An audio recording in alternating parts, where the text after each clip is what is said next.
Oh, there he is. Hey, did you see Godzilla for Douchebags? Yes, I did see the film called Pacific Rim Job. I mean Pacific Rim. Yes, I did see that. Oh my gosh, what did you think? There were some moments where I felt like I was a little kid all over again, Mm-hmm. and yet I felt like at the end there was like a big old just a plot hole to me that I mean, it didn't bother me, but I was like, I think that vortex all the monsters were getting sucked through was a big plot hole. Yeah, right. They destroyed it with a bomb at the end, so you couldn't question anything. Right, exactly. I just felt like, I'm going to assume that if this film is successful, Which it will be. they're going to probably open it for another sequel where they open up another portal. So we'll see how that goes. Yeah, it was definitely interesting. You're right. You know what I felt like I was watching? I felt like I was watching a live action version of an anime series or an anime cartoon, if you will. I think that's what's that? And the reason being is because I felt like all the characters were two-dimensional, which isn't necessarily a bad thing. Mm-hmm. But everybody, all the actors respectively, fulfilled the parts that they were, playing for the most part. Was it the Japanese girl with the purple highlights, or was it the Russian couple with the bleach blonde circus lion tamer hair that made you feel that way? For a hot second there, I thought I saw like Zangief from Street Fighter, that one Jaeger, excuse me. That's how I felt when I was watching it. I was like, okay, everybody's doing their own stereotype, Idris Elba is like playing like the obviously the militant black man, in the piece. Which if you see a lot of anime cartoons, for the most part, they're usually like either angry or militant. So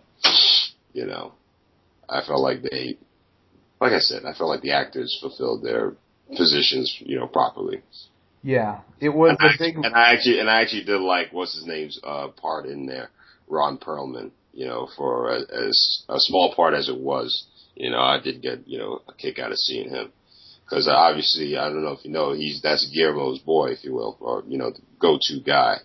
He was in the first two Hellboy films, and I'm not sure if he's done other projects, but I wouldn't be surprised if he's done more with Guillermo. So yeah, there was definitely a cartoon element because of the way that the characters were all portrayed. Which, come on, in this type of movie where you have a monster who you don't humanize, who you don't have any human feelings towards, and a robot which is very hard to humanize, even though they tried, you don't feel much for the robot itself.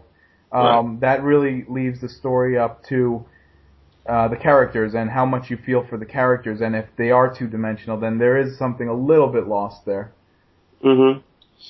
Yeah, I mean, obviously it was geared. To say that it's geared towards, kids and all that kind of stuff is a bit of a cop-out. I'm sure they were, Guillermo was trying to, cater to the people who are big fans of these type of spectacle films, Yeah. Like people who grew up watching Godzilla or Ultraman or even the Power Rangers. But like I said, I think I told a friend of mine this before, like it was like Power Rangers. It was very much like Power Rangers. Yeah, without the corniness of it, basically. Like it was like, they basically, it's almost as if he watched an episode of that show and basically took out all the corny stuff that, made the show really lame. Like there were some cheesy lines in there, but it wasn't like, as apparent as I thought it would be. It's like Power Rangers mixed with Las Vegas. With a hint of Sons of Anarchy, if you was it Charlie Hunnam or something like that? I believe that's the name of the guy. Who was all right. I didn't have a problem with him. I can understand if most adults who go into the film think that he's just a one-dimensional hero, in a sense, like he in the beginning of the film he suffers a very traumatic loss, right? In the heat of battle and all that kind of stuff, and he obviously retreats and all that kind of stuff, and him being axed back, you would think that he would have a little bit more of a psychological hang-up, but, it's just like what Idris' characters, asked him.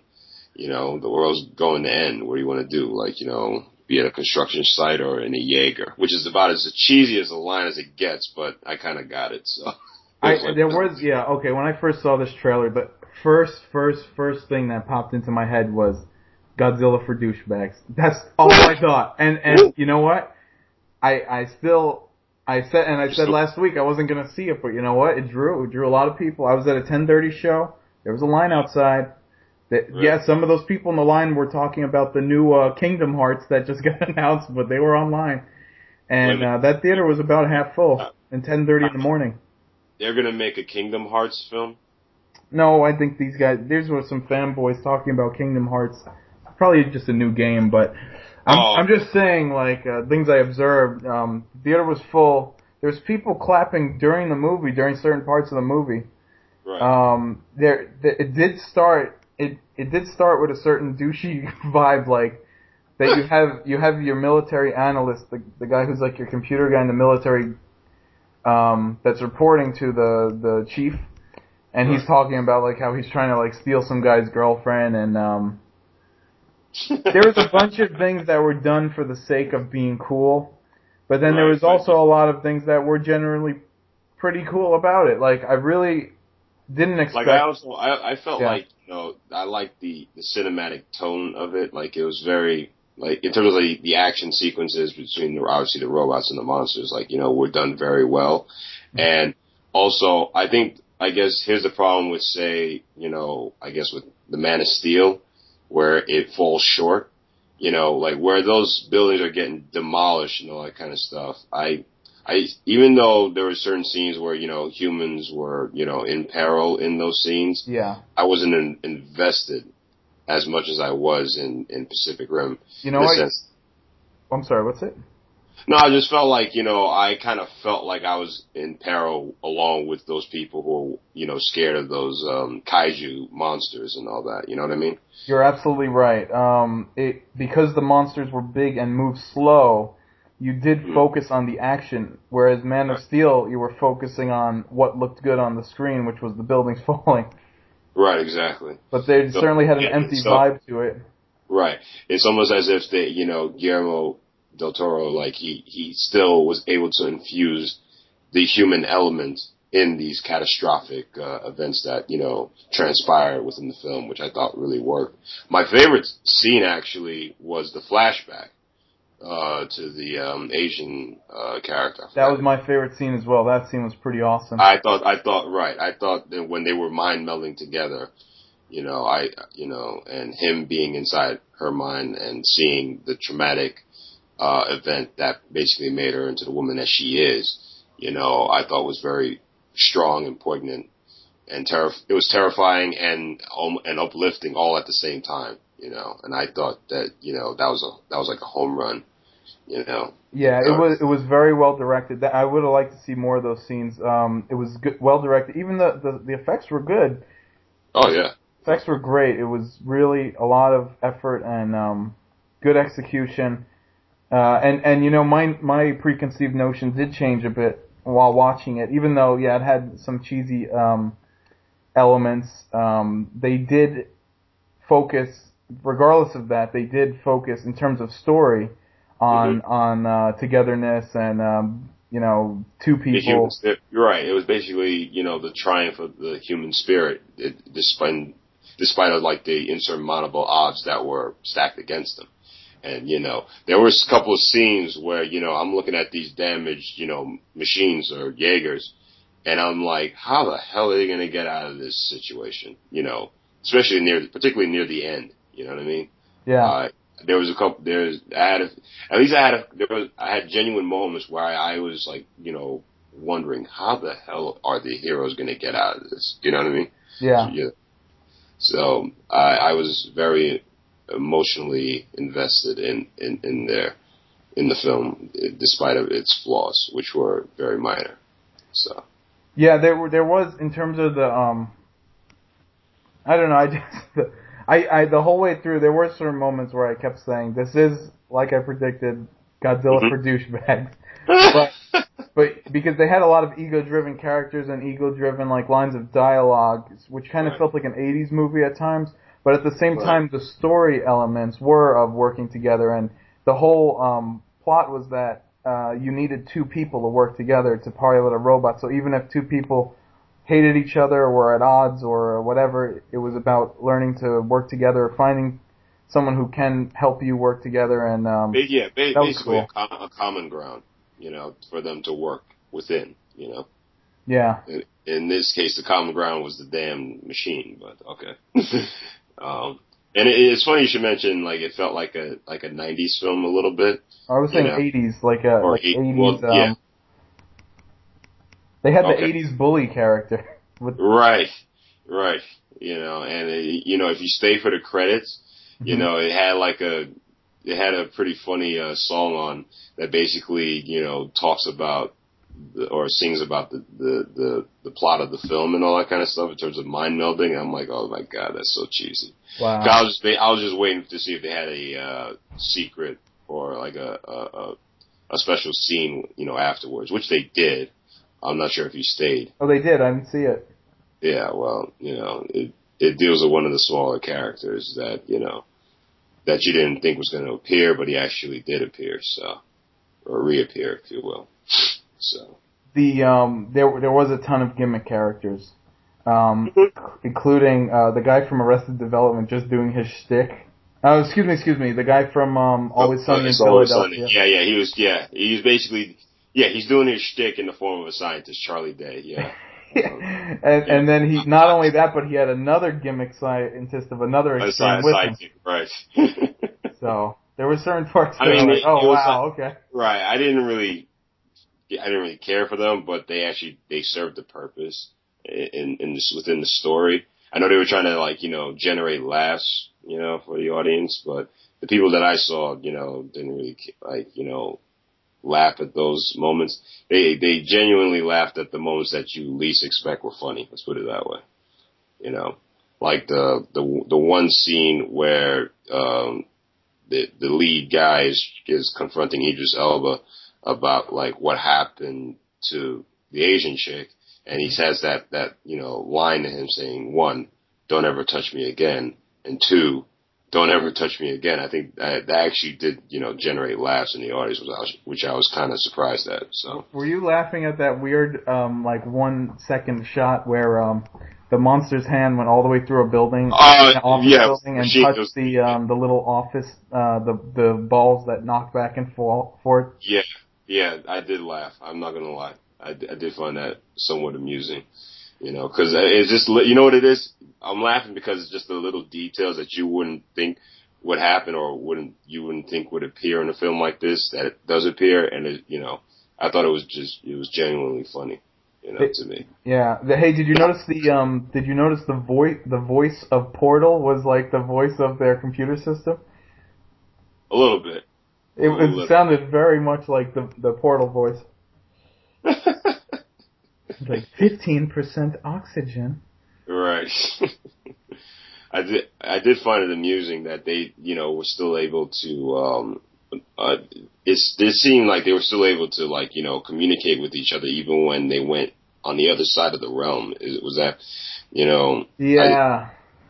If you remember in the Avengers, when, Iron Man takes the missile up into the portal and, send that nuke back to the Chitauri, like everything was cut offline and all that kind of stuff. Whereas with this, it seemed like everything was still somewhat fully functional despite the damage it took. Okay, let's get into plot holes. Because I know. I unwittingly, decided to go into that, but yeah, there were some plot holes there. Let's start with that one. If you know so little about your enemy or how it gets there, how are you able to communicate on that side of the void? Yeah, that I didn't understand. Like I thought that they would have lost contact. That's number one. And number two, I noticed that the Jaegers, when one of the kaijus hit him with the EMP, electromagnetic pulse, it cut it off offline. I believe it was the Striker one, which was supposed to be the fastest of the Jaegers. Hey, real quick, just for those who don't know, what's a Jaeger and what's a Kaiju? All right, Kaiju is, I believe, Japanese for monster, like strange monster. Mm-hmm. And they used the word over the years, in the Toho studio or Toho productions of Godzilla. Mm-hmm. And Jaeger is German for hunter. So I guess the machines are supposed to be, they're hunting monsters in this case. And that's basically how those terms are in this particular film. Thank you, Professor. Yeah, you're welcome. That'll be $8. So what were you saying with the?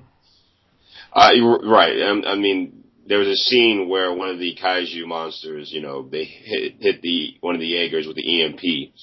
They knock out power, throughout most of the seaboard up at that particular location.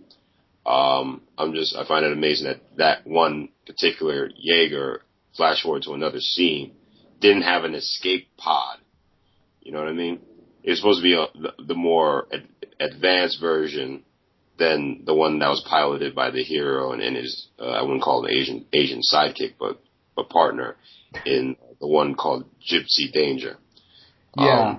Which actually had 2 escape pods and, had a nuclear bomb within it, that he had to pretty much turn on or, detonate manually of sorts. Yeah, also, they said that was an analog, but was it? There seemed to be a ton of computer systems in that one as well.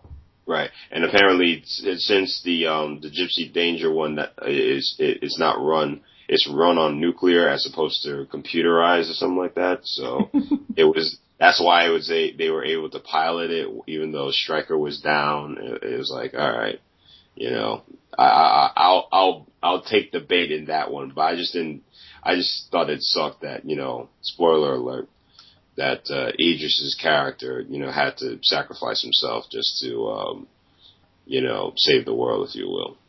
There were a lot more sacrifices than I thought. Yeah. In terms of plot holes, though, my big thing was, which completely would invalidate the movie, is if the general fighting structure, and it was all as well done as possible, but the general structure of the fighting was Godzilla sort of fight for a little while, and then they would launch rockets out at them. And really the fighting didn't do much to the monster. The rockets, until the end, really did most of the damage to these monsters. Right. Why would you take manpower, engineering, and all other sorts of mechanical and computerized feats of resources instead of just dropping a bomb on this thing? It cannot fly until like the end. Until one of them that's a little ridiculous. Right, that one turned into it was basically like Godzilla meets Rodan, only it had like a collapsible wing span, if you will, and it just expanded it at the right moment just to take that one particular machine up into orbit, if you will. Yeah, I found rather amusing. So it was like, why would you have a robot even fight it in the first place if it's in the water, moving slowly enough, and you could just drop something on it to neutralize it? And 2, what use does a big giant robot doing a body slam to a monster do? Especially if it's in the water. Yeah, I know. And the thing is that, remember, you're like, God knows how many, feet below sea level, or, and you know how much pressure, that they would have to apply and amidst the pressure that they're pretty much, resisting against the water to inflict any kind of type of pain on the monster. I think the more you nitpick, the more you realize that it's a bullshit film and all that. Yeah. But I think you and I would have both enjoyed it if we were younger. Definitely younger. No, I don't want to take anything away from it. The plot holes themselves were there just for a lot of ways, just to set up. Like, a lot of those were results of keeping the story fun and engaging and accurate, so the fact that there was a couple things lost really didn't mean much because the flow of the movie remained cool, so. Despite its flaws, it was very, very well made, and the hype machine was there. This was the movie to see. And I said I wasn't going to go see it, but here I am. Yeah, I know. And the thing, to me, it was the dark horse. And what I mean by that, you know, it could easily have gotten lost in the shuffle with the films that were coming out beforehand, you know, with, you know, Marvel releasing Iron Man 3, you know, Warner Bros. Releasing The Man of Steel, and, you know, then you have the family films coming out, which were, for the most part, either sequels or new stuff coming out. You know, this could easily get lost in the shuffle. We don't know what it's going to do. I'm sure it'll do well. It's going to do well. But then again, it's up against Grown Ups 2 with Adam Sandler. And from now, the reports from a few weeks ago, that was tracking better than Pacific Rim. You know what? A lot of the people, I think, standing in that long line outside were actually for grown-ups. And when, you know what? Yeah, because when I got to the front of the line, I asked the lady, I said, are these all for Pacific Rim? And she goes, you know what? A lot of the kids are here to see grown-ups. And I said, really? Yeah, I know. Yeah. Oh my gosh. I couldn't believe that. Yeah, I find it hard to believe too, but you know what? I mean, give it to Adam Sandler. The guy is a genuine box office draw, regardless of whatever the hell he puts out. So, did you like That's My Boy?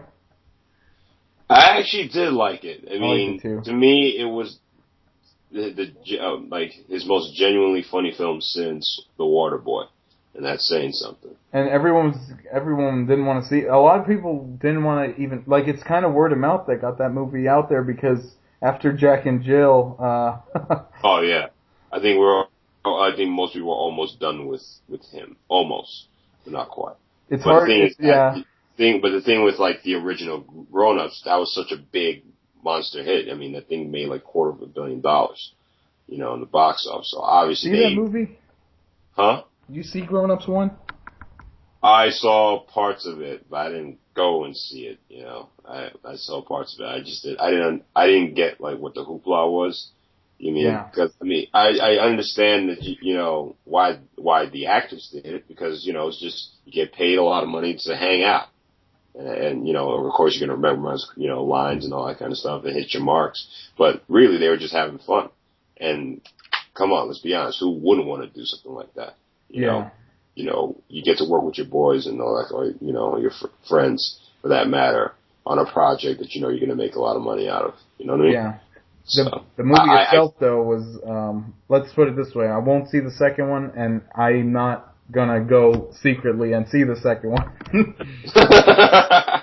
I didn't secretly see the first one. I mean, I caught it on television, so,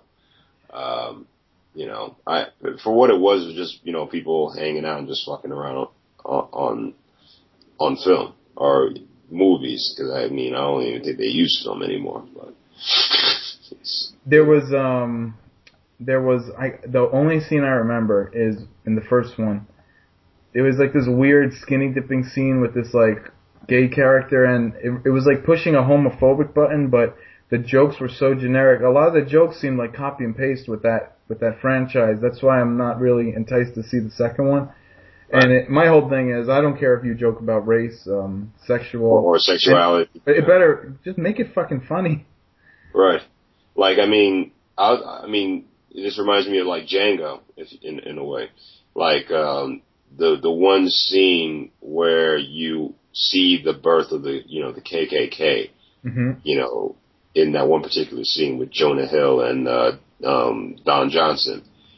And for him to take on, to point out, like, the problem with the eye holes, on the sheets and how those guys couldn't see, I thought that was brilliant. I mean, if I was going to make a film, a revenge flick, set in, slavery, I would never have, pointed out and made it into like, a funny bit or injected a funny bit like that into. Right. You saw something you never saw before. You didn't expect to see it, and you were glad you did. Right. And the thing is that you're right. And the beauty of that was that it was pointing out something that's right in our face, and he deconstructed it. You know what I mean? And I thought that was, brilliant on Quentin Tarantino's part, where I feel like with, Sandler, he's just recycling jokes. no disrespect to him, but Yeah, I mean, come on, how easy is it? You have a couple guys in a hot tub, and then one guy comes in like, "Hey, boys." I mean, how many times does this happen on Saturday Night Live? Like, you're kind of being like, "Man, is this really getting over?" Right. Yeah, but apparently, hey, truth be told, I know you don't like when I say this. People still like that. They still like recycled jokes. Hey, let's switch. Let's real quick go from ultra ridiculous to ultra, I guess, serious. Have you seen Gasland 2? I saw parts of it, and the scenes or the parts that I did see were in regards to the unfortunate residents of a particular town who had to evacuate because of the high levels of the gas levels that was emanating through fracking, and in terms of how the fracking basically, there was leakage and it was emanating throughout the neighborhood. I was kind of what's that? It's very sobering. It's very sobering to watch and to think that this is happening in our backyard. I've talked to a couple people this week. Like, did you see it? Did you see it? Because when I heard about it, I saw it right away. It's on HBO for anyone who doesn't know. Right. Would you be able to give anyone listening what the context of Gasland is for people who don't know? I'm not sure if I can, give a sound description, but I'll give it a shot.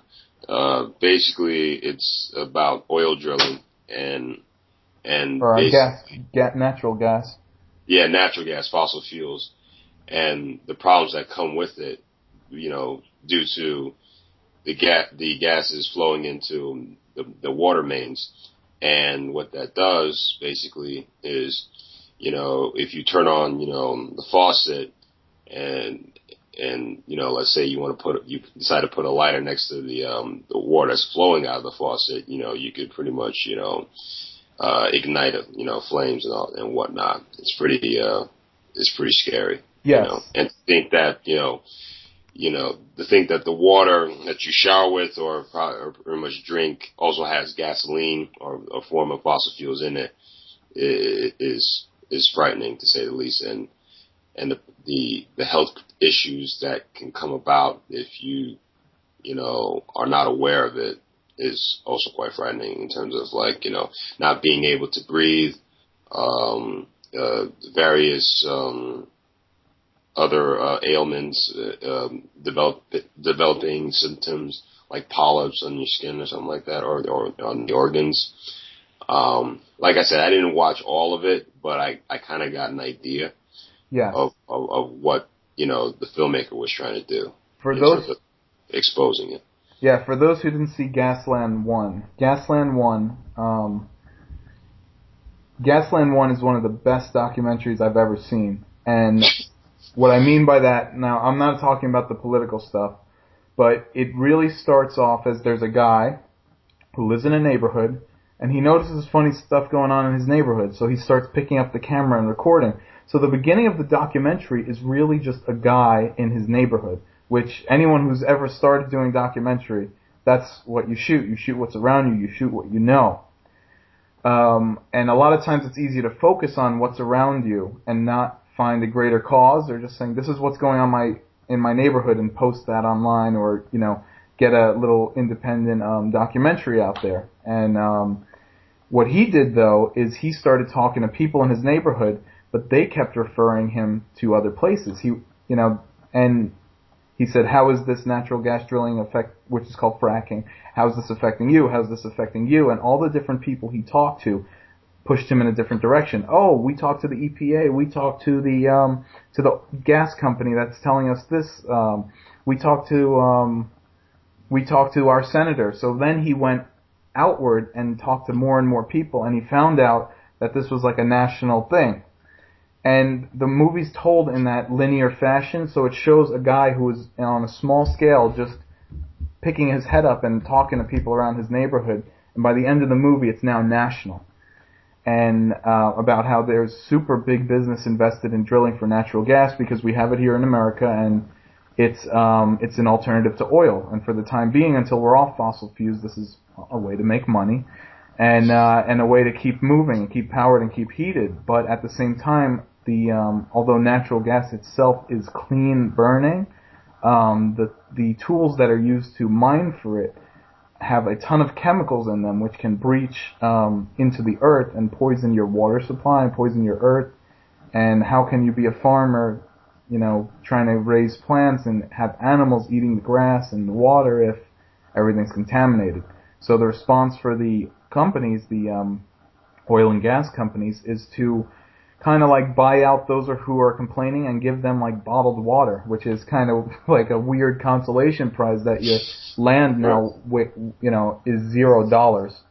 So Gasland 2 was not as, in my opinion, just from strictly a filmmaking point of view, not as good as a film, as an eye-opening film, but it was kind of more of a, at this point, political thing, because it was just strictly a summary of here's what's happened now in the last 3 years.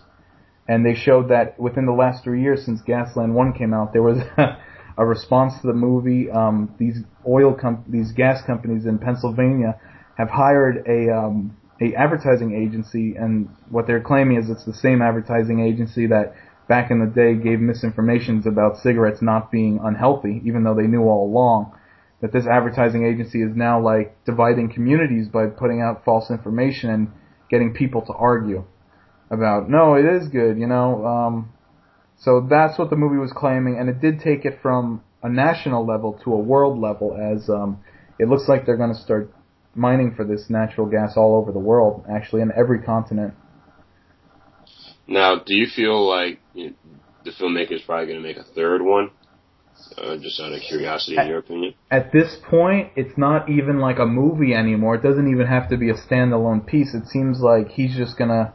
It almost seems like it's an update, like a news update on the situation. It's really, at this point, with the second one, it was a lot more political than it was storytelling. Okay. From a documentary point of view. Now, I don't want to take that away from what the message is, because there's a lot of people that are basically getting... a big corporation versus a little guy, but, with all the little guys not connected, a lot of people are getting screwed out of a lot of stuff. And, you look at it and you see, like, man, there must be, like, some special, if there is a heaven and hell, the people who run these corporations might have the speed pass, They might be able to jump to the front of the line. I mean... Assuming we're talking about hell, of course, right? Yeah, I mean... The fact that... It's a one-way speeding ticket. There you go. I mean, think about, if all this is true. I'm not saying I'm an expert. I'm not saying, a scientist or anything like that, but if you are screwing with the... You look at this movie and you're like, shit, maybe if we started digging deep into Mars, which used to have an atmosphere, we'd find a VHS tape of old Martians back in the day, and we'd say, oh, that's how they got extinct. That's how they did it. Right. Be like, this movie Gasland, unfortunately, what they'll probably find is a lot of copies of Grown Up 2, but if aliens come to our planet after it's been destroyed and they find Gasland, they'll know what happened, I think. Right. And I was surprised by, and the reason I'm going so long on this is I'm surprised by how many people I talked to all week and said, did you see Gasland 2? And they said, what's Gasland 1? And when I kind of described it as conservatively as possible, yes, there's a look in people's faces that's like, that sounds like it's bad for everyone, and I'm too afraid to even find out what it is. Really? Yeah, it's kind of like the thing, like, wow, that sounds like terrible news, and I don't even want to know about it. Like... Wow. So people are like, they're so strong or so invested in being apathetic to an extent. Just because, I don't know. I guess they, what it is? I feel like they're too afraid to learn the truth. That, these corporations that we, that we pay and we invest in is actually betraying them, wittingly or unwittingly. Yeah. In the form of like, getting us sick and whatnot. This one was very scary in the fact that they did bring it to a national level, and they did. One thing that the filmmaker said was true is, like, in the first one we were kind of focusing on these little areas that, have always had weird industry stuff like logging and mining going on, but really this is going on all over the world, and the first one kind of was getting attention because they were now knocking on the door of New York, and New York banned them for a while. Mm. Now, keep in mind how many people live off the rivers and everything that's in that area.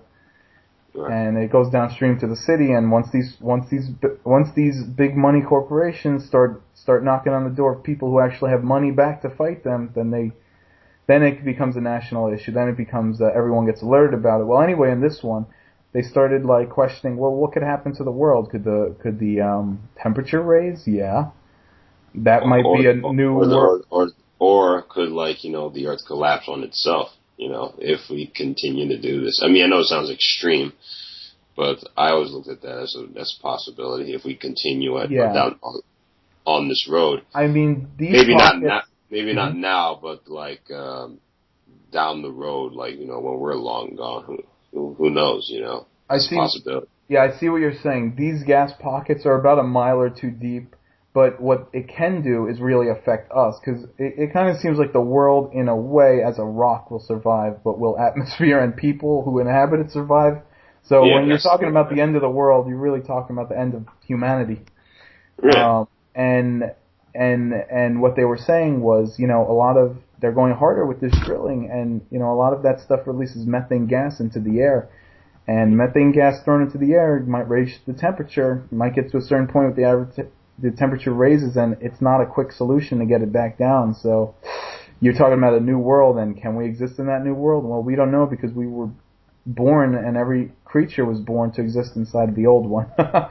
So could it be it could even be an atmosphere that's just not compatible to some species, and then you're talking about species dying off, fish washing up onto the shore. What does that do for the ecosystem? The scary thing for me was that they were talking about how in, I guess Mississippi or Alabama or one of those down south states, how they were fracking and it was causing like tons of earthquakes. And the fact that they are now in Los Angeles, where I am, and they're fracking along the Inglewood fault line, means that if you're fracking causing earthquakes along a fault line that is ready to have a big one. Right. Yeah, no, it's like way to shoot yourself in the foot in a big way. So I think the message has gotten out there. I mean, look, if they're doing it in LA, there's a lot of rich neighborhoods over there, in New York City too. So now you got people who have the money to have a voice. I know that sounds terrible to say, but you're doing it in areas where the people can't be bought out so quickly. Mm-hmm. Maybe they can. Maybe we're well, all... I mean, it was kind of like you're all...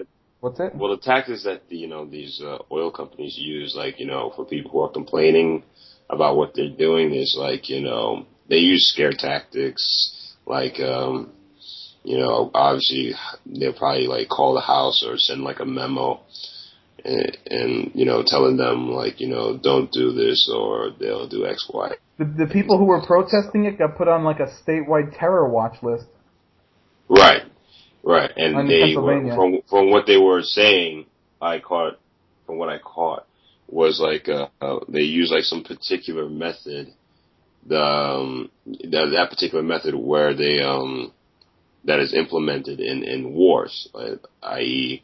Iraq War and war in Afghanistan, to basically fight off insurgents or to neutralize insurgents. Yeah, they were hiring ex-psyops or whatever they were saying to go in and like divide a community in a way. That's what the film was claiming. Right. And even though those tactics are not allowed to be used on American soil, well, there's a lot of money invested, and a lot of the politicians, they just get memos, so they're like, yeah, that sounds good, a lot of positives, so they sign off on something. And I understand how that happens, but at the same time, there's also a lot of money invested when there is a problem. And people don't want to go back on things they signed. There was one other startling, I guess, thing was that the EPA did a test.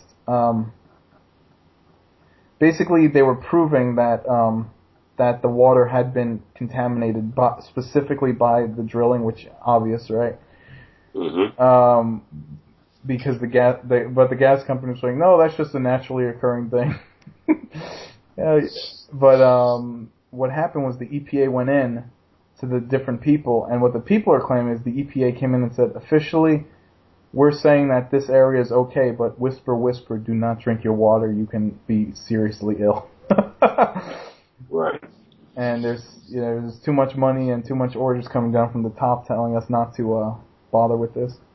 Exactly. And that's why documentaries are good, because if the message gets out there, maybe someone at the top that didn't see it a certain way will see it and say, oh shit, I was handing down an order that I didn't understand fully.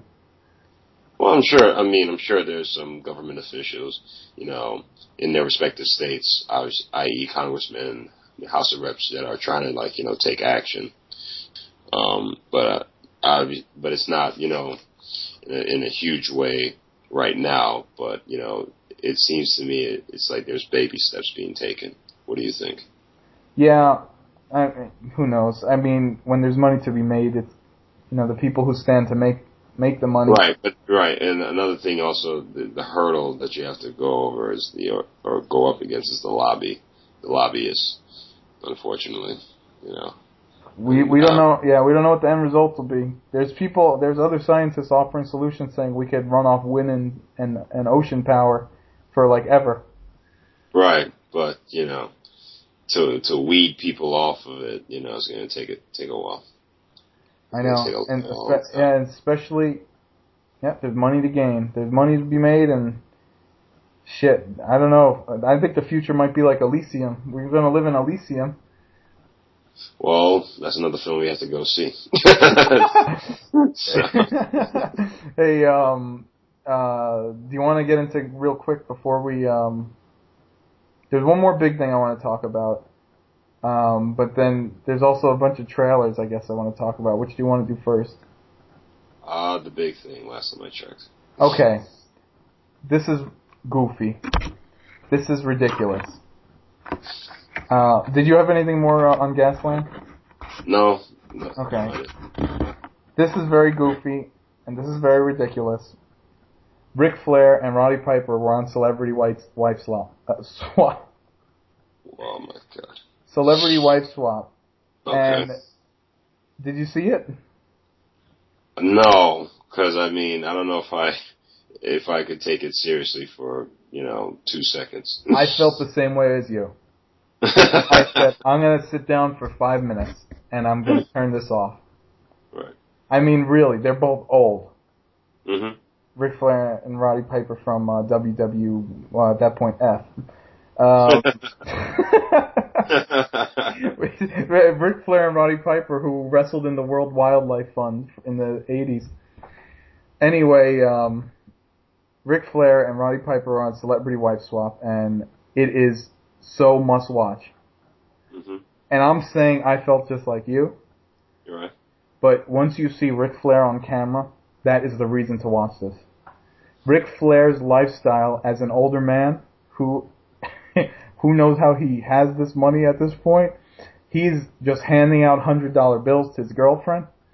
His whole life revolves around going to a bar, buying everyone in the bar a round of drinks, partying, and then going right to the next bar and doing the same thing all night. Really? He parties all night. He wakes up in the morning, gets some coffee. He gives his girl hundreds of dollars to get pampered up and dolled up. And then him and her go out, which consists of him leaving her at the table and running around the bar being Ric Flair. Right. Which is interesting. It's interesting you should bring that up because I thought I heard, in the news, I would say maybe a month or two ago that his son passed away. I don't know how true that. Yes, his son overdosed, but this was before that. Really?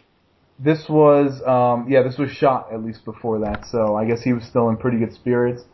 But the way you see his character on TV is exactly how he is. He is Ric Flair. Gotcha. And he considers himself the world champion, and in that right, he's going to buy everyone a round of drinks. And it's his money. Well, it's kind of his money. Right. And he'll do what he wants with it. Now, how old was this particular episode anyway? I think this is current. This is like a week or two ago. Really? Yeah. So, which is interesting that, yeah, because I just, like I said, I read about the death, I read about it, a couple of months ago. So, I guess that's how people mourn, so who am I to judge? Yeah, I mean, well, it's Ric Flair, so you can't expect he's Father of the Year. He really, and the point the show is making is that this man has almost no one-on-one connection with anyone.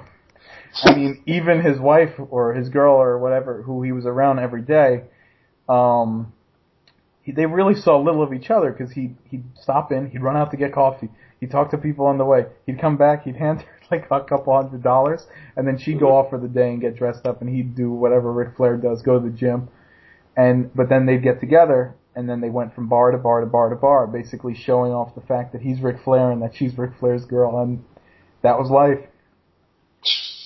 So there was no quality time, and the woman completely had servants and everything, and they had a mentality of like, oh, we'll have the help do all that. And they were even sending their gym clothes away for dry cleaning. I mean, I'm talking about a completely ridiculous, headed towards bankruptcy lifestyle is going on with Ric Flair. and will not stop. And I've read reports that he's bankrupt before, so I guess he's getting the money from wife swap. He doesn't pay back anyone he owes, and he takes the money and blows it. Right. Now, you just really have to see it. That was the funny part. I mean, the show itself was that the girl, Ric Flair's girl, who was pampered, went to live on a mountain with Roddy Piper, who's like a secluded, like, caveman. And that Roddy Piper's wife, who's like a farmer chick who does all the work around the house, has to come and live with Flair. So the diva lady is grossed out by having to work with animals and like wash dishes. And Ric Flair has taken Roddy Piper's wife out and bring her around town, and she's just tired. And she's just like really desperate for Ric Flair to stop spending his money because she knows he's gonna hit bankruptcy soon. And I know it doesn't sound like much because they're old and it's old news, but man, if you see Ric Flair, he doesn't seem old. He acts like a teenager. He acts like a guy in his 20s who has money, who made money quick and is blowing it quicker. And at the end of the episode, they showed like a slow motion montage of like them smiling and stuff like that. And it said Ric Flair is still up to his partying way. Like, he didn't learn much. And whenever any character, like Roddy Piper or his wife, try to like have a serious conversation with Ric about the future, Ric Flair instantly started welling up and crying. Like, he cannot handle a serious conversation. He cannot handle anything like this. And that's that. Right. So he's just a walking glass case of emotion. Yes. And happy, sad, angry. No, there's no sublime or or in between. Yeah. There's nothing subtle about it. Got it. As a personality, he is good-hearted, taking care of other people around him, which could be detrimental because from his creditors' point of view, they probably just see him as a flake and a scum. Right. And the stiff when he can't pay, the bills and all that. Or right. Whatever. So now his creditors or whatever, whoever he owes money to, now watching this must be like, oh my God, this guy is mocking us. This guy was blowing. He was like, it's my money. I'll do what I want. Woo! I didn't have to watch it. I'm quite sure you threw that in there. Yeah. Oh, that was a lot. He was acting like he would act on TV. Oh gosh. And he was just Ric Flair, and even the lady's kids who he was with, she had like 4 kids, and they didn't see him as much of a father figure. They just laughed whenever he came into the room. It's like, hey mom, here comes that crazy guy. Yeah, because the mom was like, she might have been like 40 or 50, but Ric Flair's in his 60s. Mhm. It was. If you want to laugh, if you have nothing to do for an hour, watch that. Right. Now, bear in mind, my friend Chris does not get paid to, promote these shows, but out of genuine love. for this type of programming. Yes. And I get paid a little bit. No. Hey, did you see Sharknado? I know you were talking. I know you said you saw the trailer. Did you see that? I saw the trailer, and all I have to say is wow. Because as ludicrous as the effects look in terms of like the sharks coming at people and through the tornado, I'm just amazed at how these actors are playing it straight. They just play straight. I didn't really see much overacting. It was almost like, they were acting as if they were in a drama, to be honest with you. Like from the trailer that I saw. Yeah. Like they were just delivering it straight lace. No, they didn't overdo it. They didn't underdo it. They just, it was just somewhere in the middle. I'm like, what the hell am I watching? So when does it premiere? Does it premiere this Saturday? I have no clue. I have never seen something where I was so enamored with the trailer but had such little want to see the actual movie. Right. The trailer will do, you could tell the trailer will do it. I don't think there's any reason to watch that movie. Right. What story, what acting, what performance, what script, what story structure could even be going on? It's completely irrelevant probably to what is bound to happen.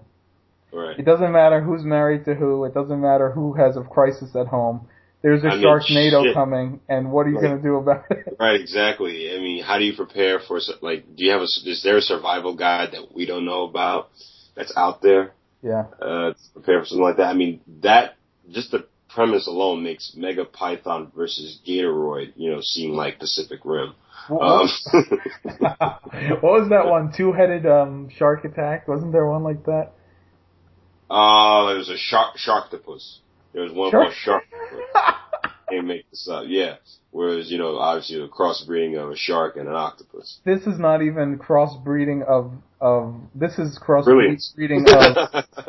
crossbreeding of organic and of living and non-living substances. This is a shark and a tornado. Right.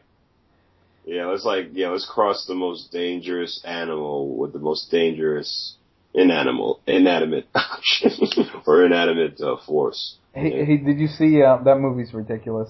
Did you see any trailers you were into when you went to see Pacific Rim? I mean, they have this one with Denzel and Mark Wahlberg called Two Guns. They're supposed to be playing like two agents, like federal special ops, that they double cross each other for money, and apparently they were stealing money from some, it looks like a big time drug kingpin, and they've got to figure out a way to get it back. It's I don't know. It looks like it's like a buddy cop, but in the form of a federal agent. It looks pretty. That was the best. I really enjoyed that. I thought it looked good. I'm gonna go see that. Well, I mean, it can't be it can't be that bad. I'm sure, Denzel is carrying Mark Wahlberg, so. No. What else? There was my stomach turned when I saw that Apple commercial for It was called. They're making another movie about Steve Jobs, and it's complete Apple product glorification. Now, is it the one that stars Ashton Kutcher? Yeah. Okay. My stomach was turning when I saw the trailer. Maybe the movie will be cool, but the trailer was like. So you know how in trailers there's build-ups to an epic moment. Mm-hmm. They had build-ups like that, and then every time they got to the build-up, they showed a product. They showed a build-up, and then at the end they showed a guy holding an iPhone on a pedestal. It was like, wow, this is really people are getting a bit ridiculous with this product love and fanboy stuff for Mac. This company did have certain cons too. No one seems to know that, or no one seems to care about that. Well, I mean, I guess you're gonna have to see the film if it does point out those so-called cons that you pointed out. No, it doesn't. This is a complete glorification piece on Steve Jobs. Okay. I mean, they examine some. They probably have character flaws that he had personally, or problems he had personally. But the movie itself looks like it completely glorifies the product. So, what do you think of the casting choice of Ashton Kutcher as Steve Jobs? Hello? I don't know what to say. perfect, but define what that means. I mean, perfect. I think he looks like he did a fine job acting as Steve Jobs, but I just think I just had a bad taste in my mouth sitting through that. Like this is a real movie. Oh, okay. That was just me personally. Gotcha. There was also Ender's Game, which is like this is like a movie that tickles your nuts if you're like a kid. Your nuts. I'm using a terrible choice of words. It is a terrible choice. But I'm not this is a ego fulfillment movie for young boys. Well, I mean, I heard it's based off of a series of books, no? Yeah, it is. But something about the visual of a 13-year-old commanding an army and like everyone like listening to him just. And again, maybe I'm just too old for the concept, but it. No, it's not. I've seen other movies that do that and like are a little bit like seem a little better doing so. Right. Well, I think conceptually any film or any piece where a child is like the hero is a bit ludicrous to most adults. So I mean that's normal. But I mean a lot of films do have children as a hero. It's just that I mean superhero. I know. Right. Now I know we're probably gonna get like some hate from Harry Potter fans who actually do listen to this podcast anyway. But just the concept alone of kids as heroes, yeah, or kids being the centerpiece, it's hit or miss to me. To me, it's hit or miss. Yeah, it could be done really well, or it could be really shitty. Yeah, that's true. Speaking of space, there was also Elysium we talked about. That. What do you think of that? Conceptually, it looks interesting. Yeah, it does. I don't know how it's gonna play out. Obviously, I'm gonna have to go and see it. See if it's really bad or good. It's interesting because it's about class separation and how which is truth be told, is not new. It is a sci-fi game. Right. It's an age old conflict. I mean, if you've seen for instance, Metropolis. Metropolis is about a class system, and that, I mean, it's just that technology has caught up in Hollywood, where we can, transport the audience to these elaborate worlds and all that. So it is interesting to see that the fact that the rich have essentially put themselves space between. Because there's always that thing of class holding down the class below them or whatever.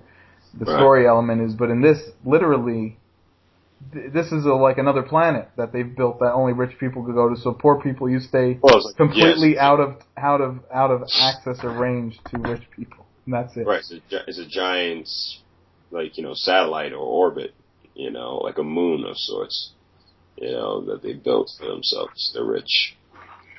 Also, that movie Gravity. They played a teaser for this movie Gravity. That looked pretty cool. Yeah, they did. I mean, that's an interesting scenario to put on screen. The real question is how are they gonna make it interesting for 2 hours or 90 minutes or how long the runtime is in terms of these two astronauts being stranded in space. Yeah, the space station blows up and they're out there. That looks cool. I'll probably go see that. Well, we're at like an hour now. Do you want to keep going? You want to have a conversation, or you want to wrap this up, or? Yeah, let's wrap it up. No offense. All right. So we talked about Pacific Rim. We talked about Gasland. We talked about Wife Swap, and we talked about some trailers. Yeah, I don't know if anything good's coming out next week.